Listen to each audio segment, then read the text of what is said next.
Airports under heightened security this hour as the holiday weekend continues.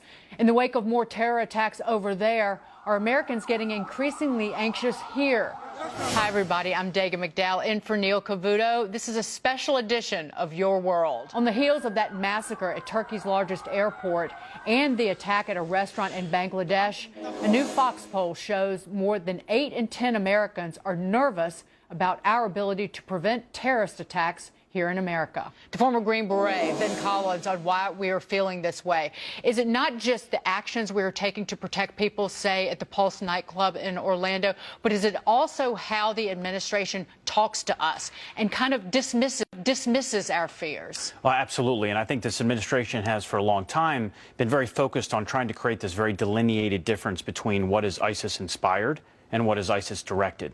Now, we think of the security intelligence apparatus, they're really focused on what's, directed, right? Are they listening to phone calls, checking emails? We assume that a lot of that is happening. But when it comes to the inspired, look at San Bernardino and you look at what happened, horrifically at the Pulse nightclub. Inspired versus directed, what's the difference? We're losing people in both places, and those are very hard to stop. And so I think that plays into, the fear that Americans have. And when someone says, well, this is homegrown, this is somehow different than what's happening over there, but this is not a geographic war.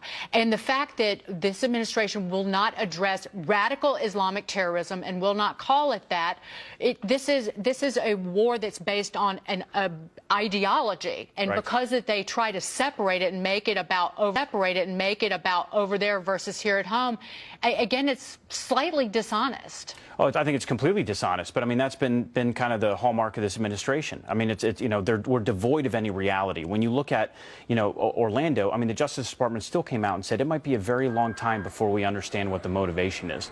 Well, we know that the guy declared his allegiance to al-Baghdadi and ISIS during the event. We've got soldiers dying in Iraq and Syria, yet they refuse to call it combat. There's a political narrative that Obama and the administration have dug their heels into, and anything that's outside of that reality just doesn't really exist. And we're expecting our soldiers to, risk their lives to fight for this, against Islamic terrorism, but he refuses to say the word. And listen to John Kerry and CIA Director Brennan talking about this very fight. It has been more than 1 year since Daesh has actually launched a full-scale military offensive.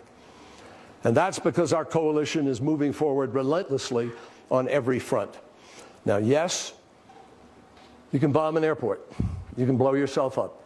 And if you're desperate, and if you know you're losing, and you know you want to give up your life, then obviously you can do some harm.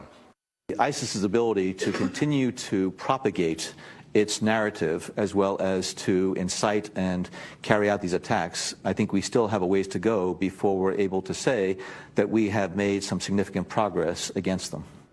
Two very different messages, Ben. Yeah, they certainly are. And Secretary Kerry says that, if they're losing. Look, the fact of the matter is ISIS now has declared caliphates in Nigeria, Algeria, Libya, Egypt, Saudi Arabia, Yemen, Iraq, Syria, Afghanistan, Pakistan.